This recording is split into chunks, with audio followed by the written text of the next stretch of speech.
All right. Welcome back to the Clinical Athlete Podcast. If you're not familiar with Clinical Athlete, we're a network of healthcare providers, students, and coaches who specialize in the management of athletes. You can find your nearest Clinical Athlete provider at clinicalathlete.com. We also have a forum where clinicians, students, and coaches network, discuss, and share ideas and resources related to sports med, athlete rehab, and performance. We're adding webinars, continuing education courses, discussions, and more in the Academy and Forum on the regular. So to join the forum or for a potential listing on the Clinical Athlete Directory and for all upcoming seminars, webinars, and events, details can be found on the website. This podcast can also be found on the website along with YouTube, iTunes, Google Play, Spotify, Stitcher, and iHeartRadio. Shoot us a review if you like us. My name is Quinn Hennick. I'm a doctor of physical therapy in Orange County, California at Clinical Athlete Newport. I'm joined by Jared Maynard, who is the continuing education coordinator for Clinical Athlete and a physiotherapist himself at King Physiotherapy and Foot Clinic in Ontario, Canada.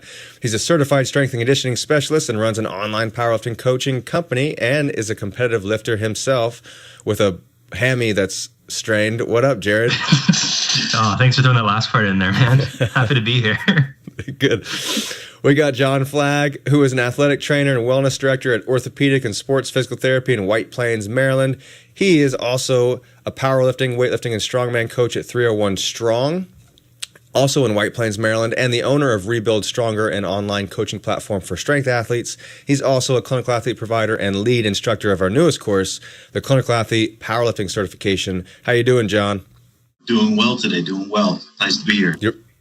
Your beard is looking manly. I'm just going to let it keep going. Do you use beard oil? I do now because Eric LeBoy asked me about it, so I had to try. How long did your beard have to be to be considered oil ready? I don't know. I'd have to check the research for that. Okay, all right. Maybe I'll give it a few months. Yeah, and little stubble state. That's where I live. We're also joined by a very special guest, Dr. Zak Gabor. Zak is a physical therapist at Boston Physical Therapy and Wellness, which may sound familiar to people because we've now had 3 members of their awesome team with us, Michael Motto, Steph Allen, and now Zak. Zak is also a founder of the Level Up Initiative, which is an online platform dedicated to driving positive change into healthcare through mentorship of student PTs and new grads. The platform is based on development of mindset, critical thinking, and communication skills, which is friggin' awesome. And with that, Zak is doing a webinar for Clinical Athlete on March 11th titled Taking Action, What Students and New Grads Can Do to Create Positive Change in Healthcare. And obviously that is relevant to anyone in healthcare. So we wanted to get Zak on the show to talk all about that stuff. Zak, you're doing awesome things. Thanks so much for being on the show. Thank you guys for having me. Quinn, truly been listening to Clinical Athlete for a long time, so definitely some pinnacle of the career moment stuff right here. Yeah, it's an honor to have you, man. So can you tell your 6 listeners what's led you to the top of the mountain today on the Clinical Athlete Podcast? Yeah, man. So like you said, we're doing this webinar in just a few weeks on what students and new grads can do to take action. I think for me, it was really a reflection of, as a new grad, feeling like, okay, I know that a lot of the stuff that I have learned and doing is not necessarily right, but like, instead of bitching about all the stuff I was seeing online, like, what can I do about it? You know what I mean? So that was really the impetus for creating this webinar, creating Level Up, and really providing guidance and inspiration for students and new grads so they can feel like they are a part of driving change and arguably the most important part of driving change within healthcare and all these systems, because it is a big thing to try and shift this paradigm and really believe in the grassroots efforts of trying to get the bottom-up influence there. And clinically, what are your interests? Yeah, so, I guess as after being extremely, entrenched into the biomedical ways of doing things, 6 months, 7 months practicing as a new grad, I was able to make a pretty good shift once a mentor of mine challenged me about just like, what are people coming to you with most of the time? And I was like, I don't know, pain. And he was like, yeah, learn about that. So for the past 4 years, I've really been diving into the depths of trying to better understand pain, better understand interpersonal skills, all of the beliefs, expectations, and embodied cognition, stuff like that are really influencing our outcomes. but sprinkled in with a big strength and conditioning bias and movement bias reconciled with this kind of biopsychosocial framework. So that would kind of be my clinical jam in a nutshell.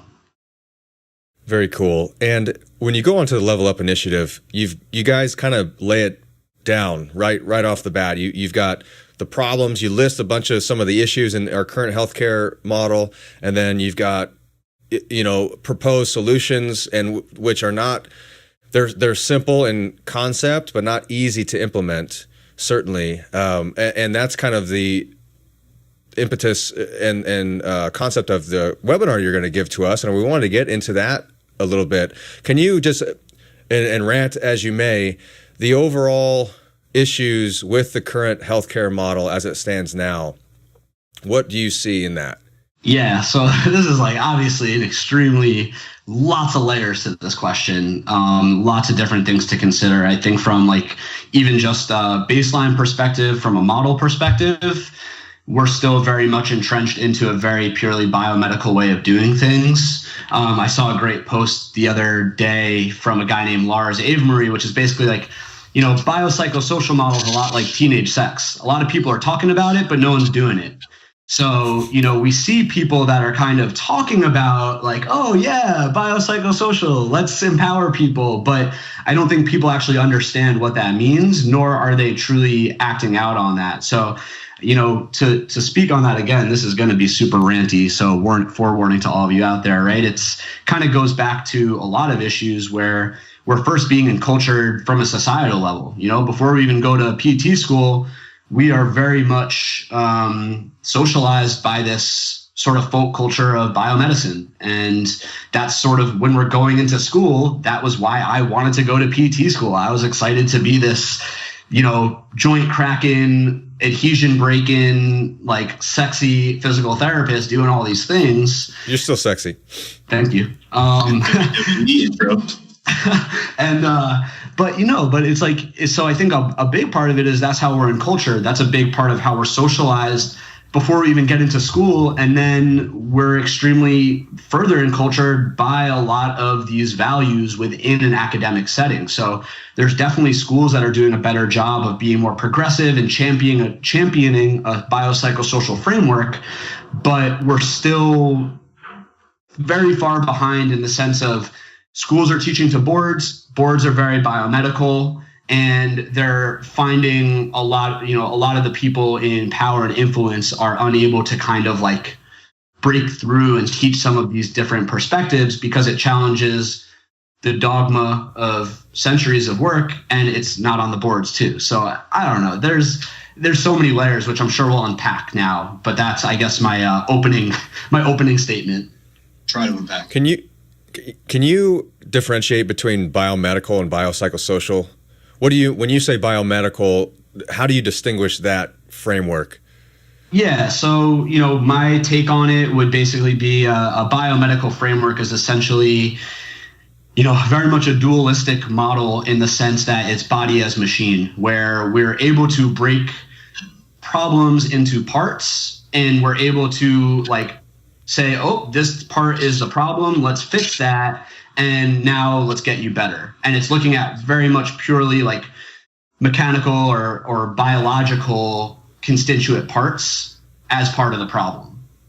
Whereas biopsychosocial would be taking more of a holistic view of that, where in the sense that it's appreciating how all these biological factors, which we still need to consider highly, you can't separate them. They are entwined with social and cultural and psychological factors that we need to consider how all of these interplay amongst each other to give the best service for the humans that we are, treating.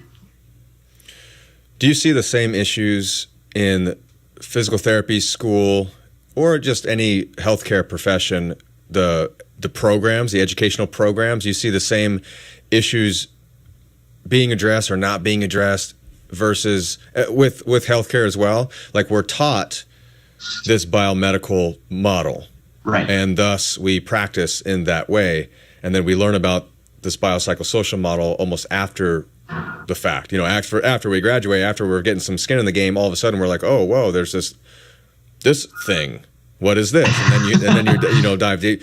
So, and I think that's one of the reasons that you started the Level Up initiative is to get people aware of these things a little earlier on. Right. So can you speak about the current status of healthcare graduate programs in your view? Yeah, and I will forewarn this by saying my view is basically, so we have applications for Level Up. So, we had over 300 applications for this past cohort of passionate students and new grads that are answering some of these questions. So my understanding is based off of the perspectives from these applications, but essentially the majority of schools still are very much, they're out as they're teaching for boards. They have people in power that have been doing things the way they've been doing them forever, and they're not really showing that intellectual humility and growing and teaching these new concepts. Granted, there's individuals in programs that are kind of like the, I don't know what's the right word, but every program probably has a couple of moles that are within it that are kind of championing this biopsychosocial framework and kind of like hinting at it. But, from my understanding, the overwhelming majority of programs are still very much entrenched into teaching this biomedical perspective where they're touching on some aspects of biopsychosocial, but it's not like, how's the best way to describe it? It's like they talk about it, but it's not like valued. It's not hammered down as important. It's just kind of like, okay, so here's this other stuff that, you got to know about, but it's not really like your HVLA elective that you're super excited for, or your pathokinese course that you're super excited for. So it's just not, it's not like emphasized as much as I think it should be. And when we talk about the clinical world here, we maybe think about chronic low back pain in this regard. And I think you're going to go over a paper in your webinar out of the Lancet, and it's titled Low Back Pain, A Call for Action. And can you talk a little bit about your view on how we can, how the biopsychosocial model becomes relevant in a condition like chronic low back pain, which is so common, and differentiate that with the biomedical model for care in chronic low back pain? What are the differences in something like that? Yeah, absolutely. I want to try and pull this quote really quick. Okay, so this is from a piece from George Engel, who's one of the founders of the quote unquote biopsychosocial model formally, even though it's been around for centuries. And he talks about the biomedical approach to disease has been successful beyond all expectations, but at a cost. For in serving as a guideline and justification for medical care policy, biomedicine has also contributed to a host of problems which I shall consider later.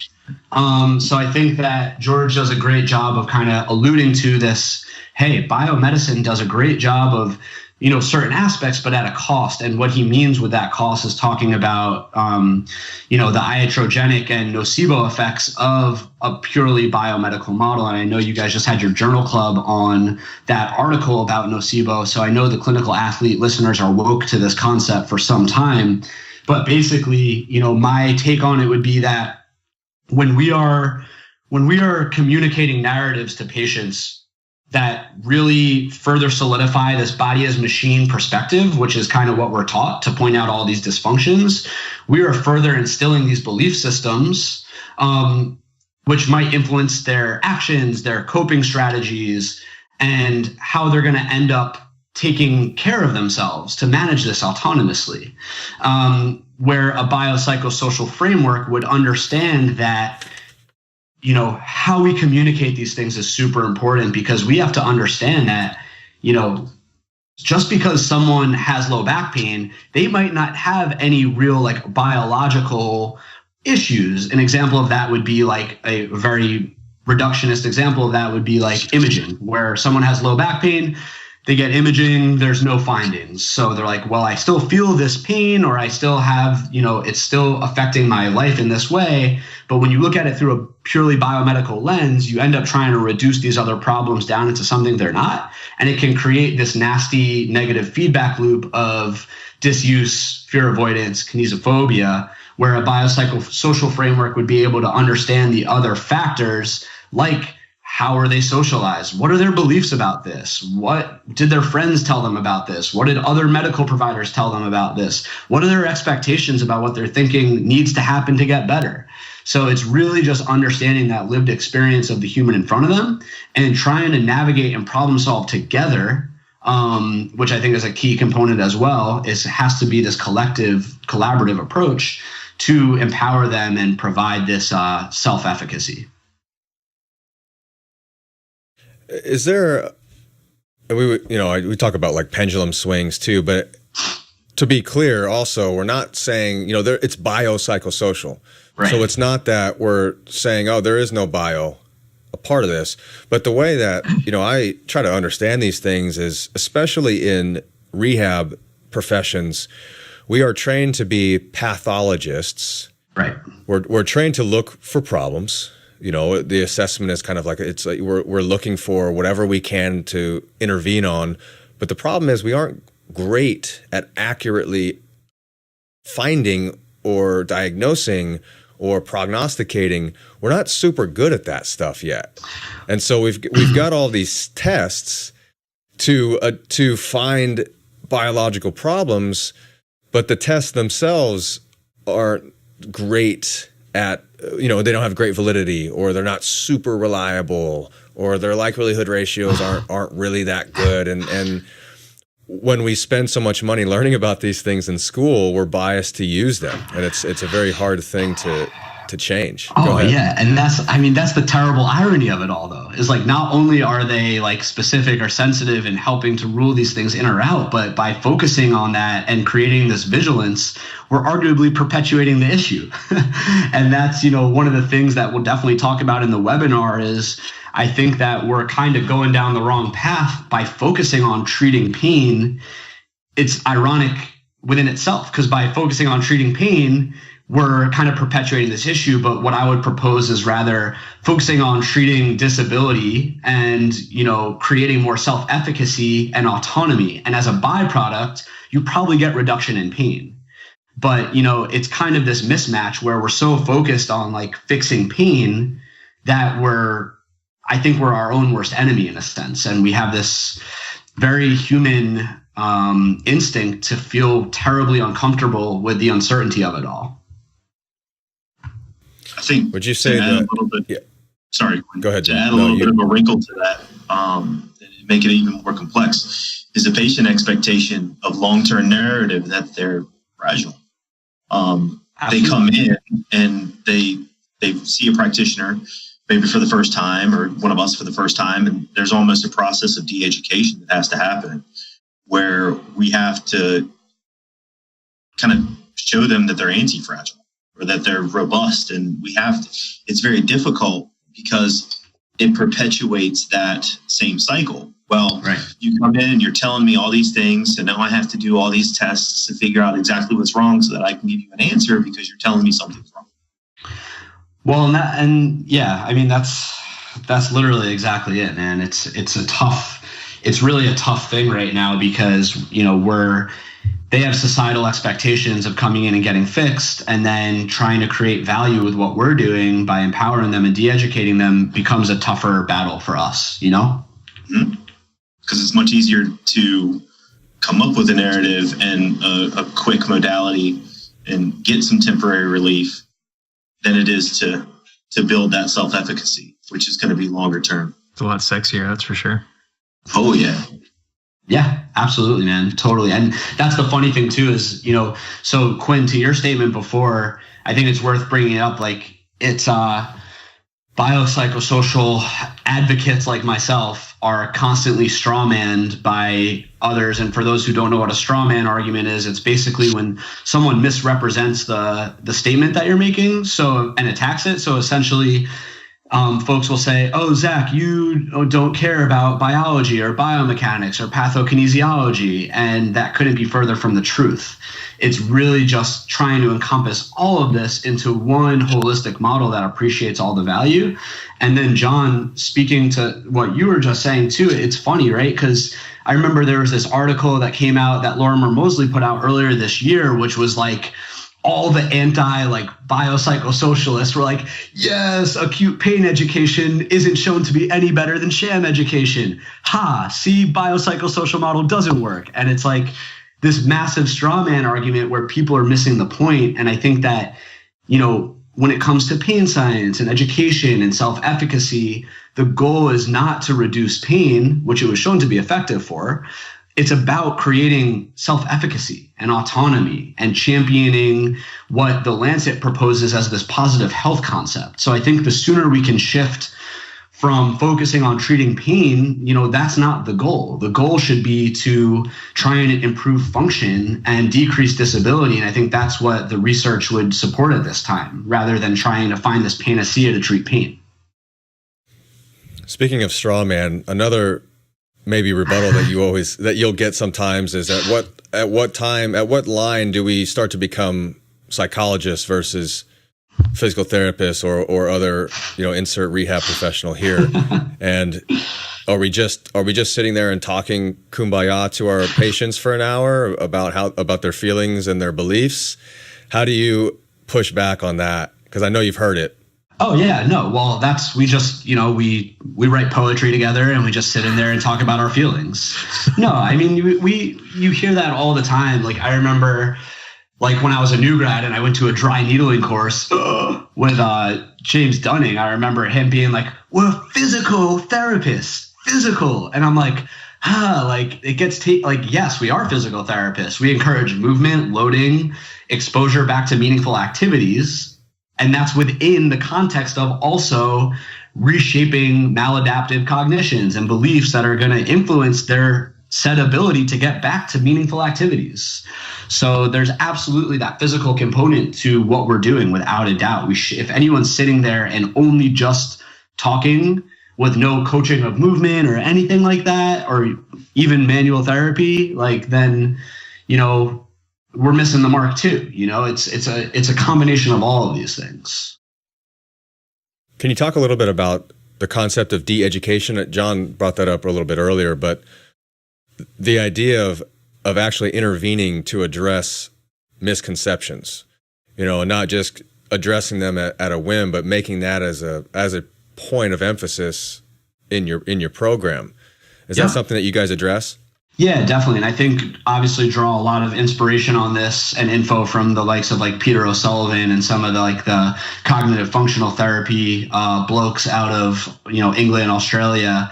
And it's really, so I guess what it comes down to is like, and this is what, you know, Amato and I and Steph talk about when we're like musing on the philosophies of our treatment, is like, if someone comes in with shoulder pain, let's say, and, you know, if more of the underlying thing is like their behaviors associated with it, rather than like this structural fix or like trying to reduce it down to this biomechanical thing, like we're always trying to get to the bottom of a more kind of like perspective shift that might be driving all of their behaviors, which might have led to the possible susceptibility to experiencing pain. So for us, like we really champion this sort of behavior change because we believe that is, in the truest sense, trying to get to the bottom of empowering them through first shaping their cognitions. And, you know, DeEducation really just talks about if someone comes in with low back pain and they feel like, you know, they're scared to move because they saw spine explode on Instagram, then, you know, that's going to be a major thing that we talk about first is, you know, why do you think that? Why do you think it's inherently dangerous? And trying to utilize some motivational interviewing strategies to get to the bottom of it and ultimately help to begin to plant the seeds of behavior change. Do these concepts change when you've got, so let's say, post-op ACL reconstruction versus chronic low back pain for 15 years? Do the principles change, or are they just implemented to varying degrees? Yeah, that's a great point, Quinn, because that's like, you know, some folks I don't even end up having these conversations at all. You know what I mean? If they're not really having any sort of maladaptive beliefs or anything sketchy like that, like I'll probably throw hints of it in there just as like part of my educational shticks, but it's not necessarily as in depth with certain things. So, but yeah, the principles remain the same for folks that are coming in post-op ACL, chronic neck pain, plantar fasciopathy, like whatever it is, there's always a time and place because we're dealing with humans that have these beliefs. And it's always something to be addressed at some point. It doesn't always need to be a thing that happens like during that initial consult. It's just should be a theme that's sprinkled in appropriately per your clinical judgment and appraisal of the situation. Do you think some things that just like solutions, we talk about solutions with this stuff, and right. We've got Clinical Athlete, we've got the Level Up, and other groups who are doing great things along these lines, but we're all kind of on the outside trying to kind of get people to understand these. Yeah, exactly. Right. When we talk about the actual healthcare system, what are some changes that you feel would be beneficial in regards to a kind of an inside-out change, and insurance reimbursements for certain types of treatments and these types of things? Yeah, that's a great question. And I think it's like you have to, I like this call to action series by The Lancet because they did a good job of breaking it down into different parts. There's like political things that need to change. There's healthcare things that need to change, academic things that need to change. So, from, I guess the two talking points I would, feel comfortable discussing is at the sort of healthcare policy level and then through an academic lens. So from a healthcare policy level, I think one of the things it talks about is being incentivized differently through the insurance model. And I think I really like that point where it talks about how if we can start to shift providers that are championing this mindset of using fewer visits, being more efficacious with visits, we should be rewarded for that, and rather than penalized. And I think that would be a really cool shift for policymakers to start to, consider, because I think it would help some of the fringe people feel a bit more compelled. That's also the irony of it is I would hate for people shouldn't be driven by incentives. People should be driven because it's the right thing to do. But for those that are on the fringe, having these more incentive-based things would probably push them over to consider it. And then, from an academic standpoint, I think that's where things like Clinical Athlete comes in, and Level Up Initiative and Barbell Medicine and these companies that are investing in students, because, that was why I started Level Up, was students are the ones that are going to be the real drivers of change at an academic level. It's not going to be a bunch of antagonistic, angry new grads and post professionals that are like, hey, can we do better? Can we do something about this? It needs to come from the students themselves because they're the ones that are paying the money. So they have a little bit more say about what's going to happen. So my thought with Level Up is, well, if we can influence students and new grads to become agents of advocating for these culture shifts, these different things they want in their curriculum, and we can start to create alliance and collaborate with schools, perhaps we can start to shift that culture of academia and hopefully start to shift some of the questions on the board so that some of those other fringe schools are incentivized to change their curriculums as well, or rather modify, right? And that's what it's all about, is just updating it. But I think it has to come from an inside out approach in the sense of, so back to the policy example, clinicians have to start treating that way and being incentivized by fewer visits. And then having students in the academic setting being leaders, like leading by example and kind of championing this mindset and getting that shift from the inside out. Yeah. Well, there's a ton to consider. You can have if we can get to the point where the education is altered a bit, or like the board questions are changed. I mean, that's going to take some time and some layers and some chipping away. And then you've got all these new grads are excited and raring to go. And then they're hired by a physical therapy chain company who sees 25 people a day, and they're been entrenched in that model and they're making good money doing it. And then here's this student, wanting to make a change, and now the voice is just kind of being drowned out. And so it's just going to have to take consistency over and over and over and over. And then the change will, we start to drift. But to the title of your webinar, what students and new grads can do to create positive change. Is it really just about being a voice and doing the best you can and being okay with getting mushed in the face a few times and coming back? Yeah, I mean, to an extent, that's part of it. But I think really, like, there's strategy to it. So one doesn't simply have a paradigm shift by being like, hey, here's all the stuff we could be doing better. Like, let's do it. Like, I think that it has to come from a strategy of like, how can we effectively have behavior change? Like, how can we coach that even within amongst like an intra-professional standpoint?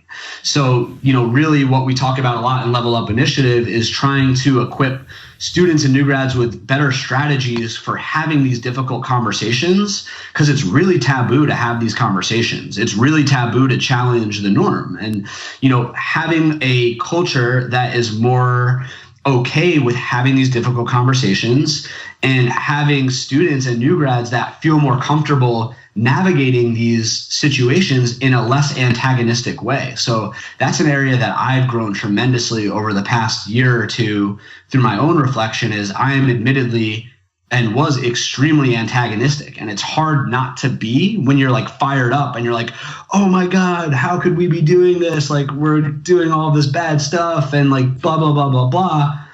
Everyone's trying to do the best they can. So I think that like having a little bit more of that tempered, radical approach where we're able to be less antagonistic, starting to explore why people are thinking what they're thinking and trying to work better together and collectively to push the needle. I think that's also a really important theme in creating change and taking action, is learning how to be more effective change agents through conversation and discussion.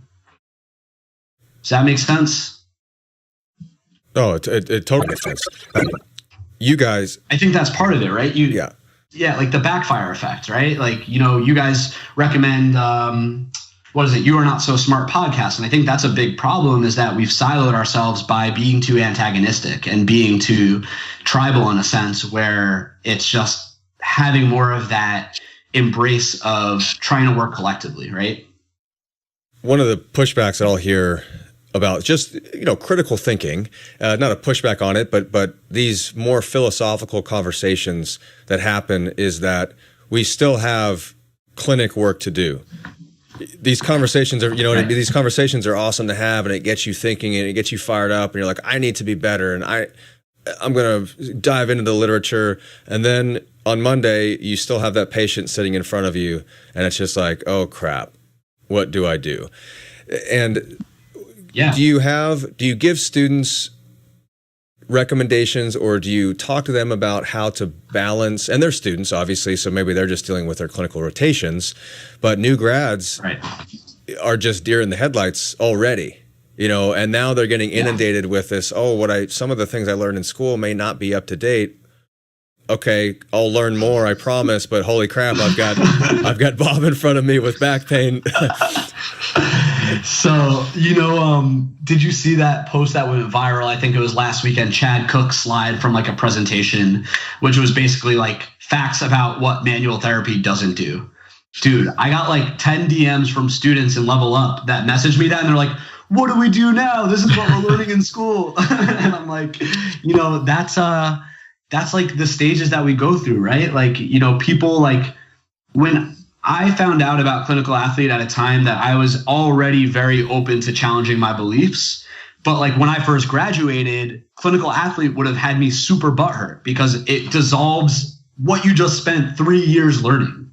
And so it's this weird thing where we want to encourage, like, how can we dissolve someone's framework? We need to give them something in return. So that's another theme from that episode on backfire effect, is that when you're challenging someone's beliefs, you have to, if you're taking away a leg of their table, you have to give them another one. And so that's where I tell them, take advantage of, there are so many amazing online things. Clinical Athlete, Barbell Medicine, you guys provide so much free content. Level Up, like Modern Pain Care, some really good accounts on social media. It's easier than ever to get quality continuing education, but it has to be something that's meaningful to you, because yes, you have Bob in front of you on Monday, And so, what I'll say to them is it's okay to fail. Like don't expect to go in on Monday and have a total paradigm shift in the way that you treat. You start to take away some of these nuances and messages that you're learning, and you grow. It's like a maze that you're navigating. It's not as easy as just again, freaking Ned Stark memes for days, but one does not simply just embrace this paradigm shift in a weekend. That's Boromir from Lord of the Rings. It's really taking that, really taking on that idea that like it takes time and it's okay to fail, but the only way you're going to get better is through failing at trying to apply it. And so that's another really important message that we really advocate for with Level Up, is that, failure is key to growth. And it's something that should be really cherished by new grads and students, because it's hard because we come from these academic settings where all we want to do is succeed and be the best. And so failing is terrifying to them. But that's the best advice I ever got as a new grad from one of my professors when I was considering residency. I was like, should I do residency? And she was like, no, go out and treat and fail and learn how to talk to humans. You're going to be way better off for it. And I was like, and it was the best advice, some of the best advice I ever got. We talked about that a little bit during the journal club with Nocebo, is you're going to be wrong. You're going to make a mistake. You're going to say something that 5 years down the road, you're going to go, that was really dumb. But you have to be able to grow from that. Yep. And it's really difficult for people, because especially if what I see a lot is that people take their clinical practice and use it as part of their identity. Yep. And as soon as you start to challenge that and you start to say that's wrong, then all of a sudden it's not that my clinical reasoning might not be all the way there. It's you're saying that I'm wrong, that I don't know how to do my job. And that's not what's being communicated at that point. You just have to kind of set that aside and say, I was wrong. That wasn't the best idea. And I'm going to learn from that and do better next time. It's just very difficult for people to make that step. Yeah, and I really loved, like, that was one of the things highlighted in the Lancet, was we need to be more effective at having these difficult conversations without being so emotional about it. And the only way we're going to get better at that is by communicating about it and having these conversations. And it's not going to happen overnight, but it really does. And that's what I loved about this article. It's all about a culture shift. It's about, what do we value? How do we want people to act? And that all stems from how we act as individuals and permeate that out, from a multiplier effect. Well, I think that's really important. And just for me, when I have students on placement with me, I tell them up front that I want them to be as comfortable as they care to be at challenging me and calling me out if they disagree or think differently about a given thing. And I've had those same students sort of express gratitude for knowing that. And I sort of explain that by saying, like, I'm wrong all the time. That's the nature of science, or science. The nature of science itself is that we're continuing to find out how wrong we have been about these different things and how we can be less wrong in future. So right. It doesn't make sense to me to imply or explicitly state that I'm the authority figure and you should agree with me. If you don't agree, tell me why. And it's happened multiple times where a student has said, hey, why didn't you do this with the person? I thought we could have done X, Y, and Z. And I say, like, oh, I just didn't think of it. That's a great idea. We'll do that next time they're in. It's just a process by which we hopefully distill down the better processes of reasoning and practice and leave out the not so accurate or helpful things. Science is imperfect, but it's the closest thing we have. Word. Well, I think when you're dealing... I was going to say... Go ahead, Zach. Yeah, you go, Quinn. No, you go. Well, no, you, man. No, I'm pulling up a quote right now. So I was just going to say, when we're dealing with humans, there's not going to be any one thing that works or doesn't work. Or if we think in principles, that's where you can say, well, I would have done this. Oh, cool. That falls in line with that principle, and we all have our favorite things to do. Or even when it comes to education, we all have our favorite analogies and our favorite punchlines or our favorite jokes that we like to tell every single time. And we get a laugh every single time because we tell it like it's the first time. But you die a little bit on the inside. Yeah, exactly. Yeah. Like, my favorite example of that is not necessarily an educational thing, but like if someone is on the table and you're assessing them, they're like, get on your stomach, and then they get on their back and you're like, no, your other stomach.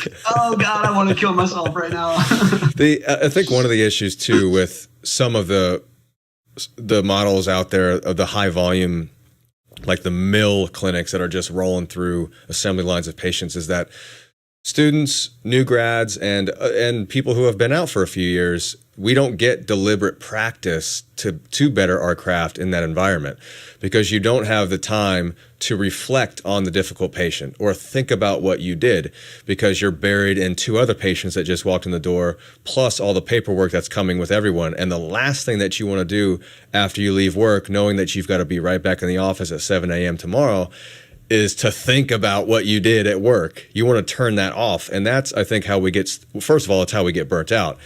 And second of all, it's how we get stuck in a rut where we're not actually getting better at our skill. It's like any sport.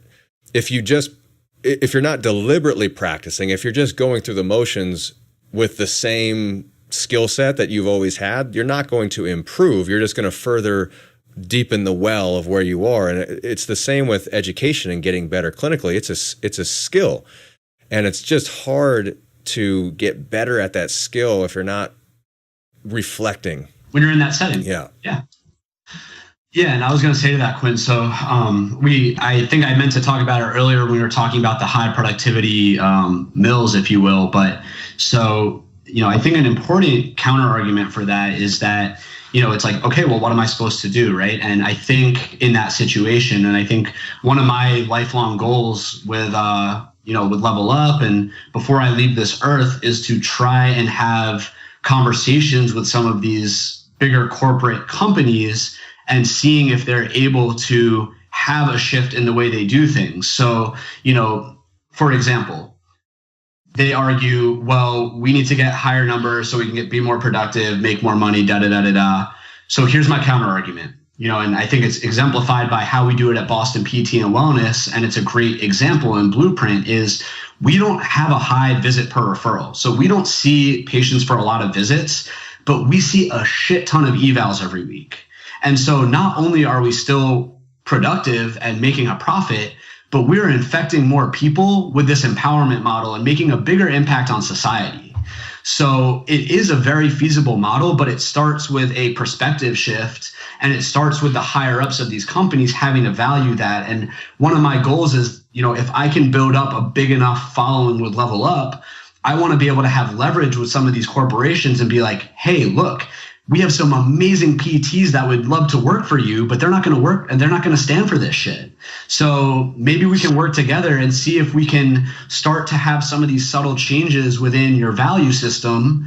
And maybe, you know what I mean? So like, because I used to be really antagonistic and be like, okay, first company I worked for, I was seeing 30 patients a day. And that was when I started my ARIA Stark list. And I was like, this company will not exist by the time I die. But now going through Level Up myself, and reflecting and being like, no, like I need to stop being so antagonistic. I would rather work with them and help them adapt so that we can make a bigger impact. And I think that that's a really high, far and away goal. And maybe it's unrealistic, but that's definitely something that I'm personally taking on as a goal with Level Up and trying to create a product for corporations to get behind, to try and shift their cultures and their values a little bit, to try and attract more new grads that can practice the way that we're talking about within their systems.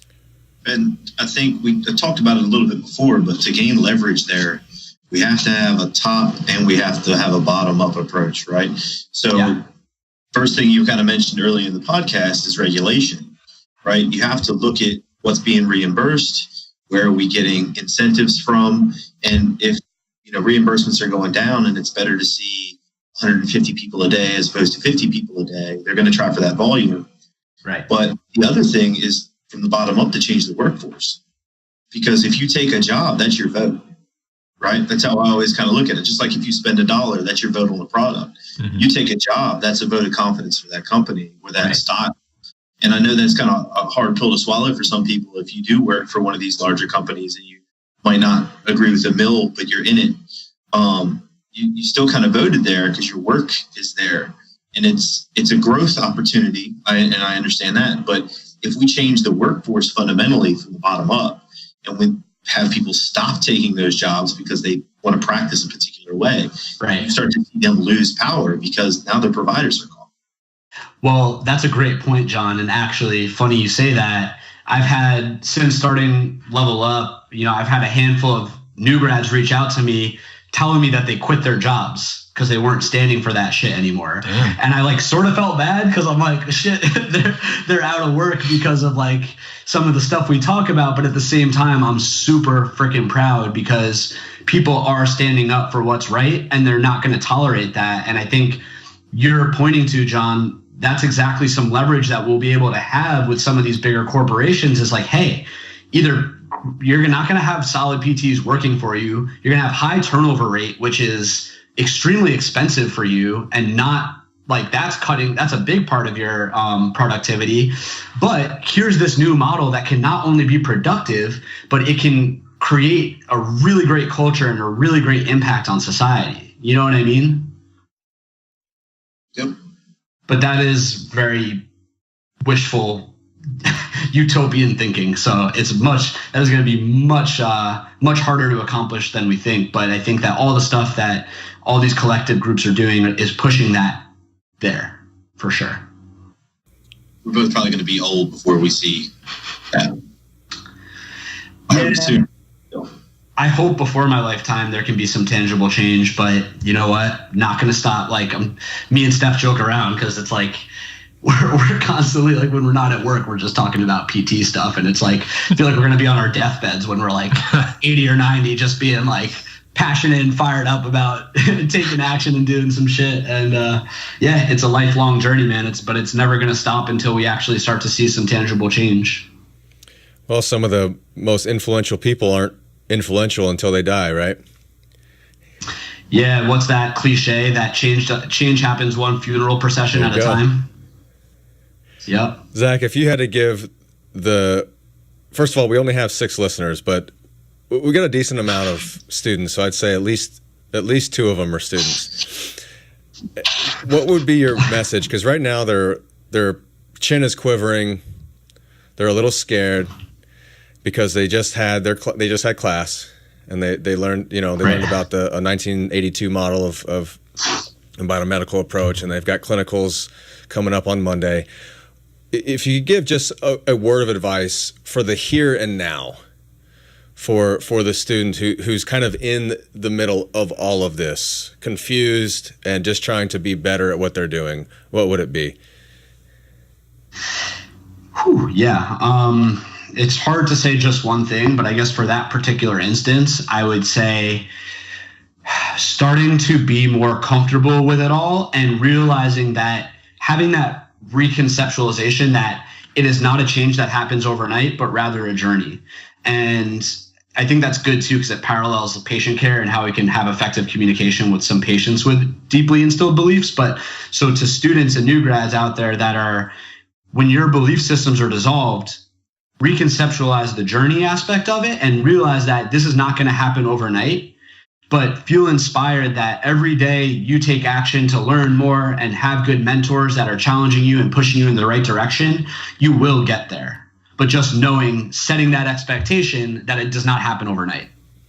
Yeah, I think you learn, you go out and you learn externally and you learn from Level Up and these other organizations, and then you go back to clinic and you try to implement maybe one thing that you learned, and you do that for a little bit, and then you come back and you learn a little bit more, and then you kind of revamp that, or you try something else. It's just this process of how we learn anything. You step back, you step in, you step back, you step in. You don't have to be perfect. None of us are. On a daily basis, I reflect on the day and I think about every patient that I saw, and I think about one thing that I probably could have done better. It just pops into my head. I don't like what I said. I don't like what I said there. Or we should have done this or should have done that. I mean, from every single patient I've ever seen. I've never had somebody who I thought 100% that was just the perfect scenario. Knock that out of the park. And then we learn too that it's not about us anyway. We're just trying to. That's a big shift. Yeah, totally. Because the expectation is that we have to fix people, and we have to be the cure of their pain. And we talked about this in the Clinical Athlete Journal Club about looking at the patient intake form and seeing their goals. I had one yesterday, and I explicitly say in the goal setting, it's already understood that we're going to be managing your pain experience. Please frame your goals around what you want to be able to do. And short-term goal number 1, be pain-free. Less pain. Short-term or long-term goal number 1, never have this injury again ever. That, like verbatim. And so I'm like, oh man, here we go. Yeah. But that's also how we're kind of trained. Again, as pathologists, we fix people. Yeah. We're trying to make them pain-free. We make these promises. I mean, look at the marketing campaigns of businesses, be pain-free. You know, and it's all so terribly ironic. So like I get triggered every time I see that, because I understand we're trying to, and this is another one that gives me a visceral reaction, get people through the door, which people rationalize as ways to use unethical marketing strategies. But like, I don't necessarily agree with that. And I think that by setting that expectation, we're doing a disservice. And oftentimes I'll say to patients in that first visit where I'm like, they're like, so, you know, we're going over the game plan and what exercise, whatever. And, you know, it's funny, when I was trained my first job, I always had to print out an HEP with like 3 exercises on it. And now what I'll say to them is I'll be like, look, with all due respect, if you think that 3 little exercises I'm going to give you are going to set you up for long-term success, then you're fucking nuts. I don't actually, sometimes I'll drop the F if we have like a good therapeutic alliance, but I won't say it quite like that. But I'm like, look, this is a journey. And I think it's setting that expectation from the get-go. And when you can do that well and persuasively, you're going to have customers for life, man. And that's, I think, what I'm really trying to advocate for is people feel like unless we use some of this scare tactic, fear-mongering marketing and some of these empty long-term promises, we're not going to get patients in. But I disagree. I think that by empowering people and being authentic and transparent, we're going to be able to tap into more of the population, because they're going to be so damn excited that they're going to be the best brand advocates that we have for PT. And they're going to go tell all of their friends and family about the incredible experience they had with you. Totally agree. Zach, this has been awesome, man. Thanks so much. Oh, John, go. Quick question. I know he's short on time. No, we're good. I still got 10 minutes. Okay. So you mentioned the population, getting into the population. And one of the things that we talk about on here pretty frequently is the PT world. Yeah. But of our 6 listeners, we do have some strength coaches. We have personal trainers, and we have athletes. How do they get involved in assisting us in this change? Because they're part of that foundation as well. They're part of the narrative. They're part of a large group and population of people who has a lot of touches on our client and patient base. What do they do to start pushing this forward as well? Oh, dude. That's like huge. And I think that points to this is a collective effort. It's not just on PT. If we think that, like, I agree, we need to get PT right to make a difference, but we need to learn how to collaborate and have these conversations with all these different healthcare agents. And I think that coaches and trainers are in such an amazing position to be a part of affecting change. And so I think it's on us to reach out and create relationships and create that open door. And I think it goes both ways to the coaches and trainers out there too. I've been advocating for some time, like, we need to be learning from each other, and we need to be working together, and we need to be empowering coaches and trainers to feel comfortable having some of these conversations regarding narratives of pain, because whether we like it or not, a lot of the people that they're training have these complaints.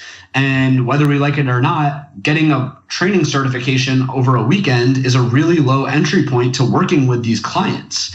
And so rather than scoffing at them and creating antagonism, we need to create an open door to have these conversations and try and invite them in to help work together collectively to learn from each other and empower them to be mindful of their narratives when they're coaching and training people.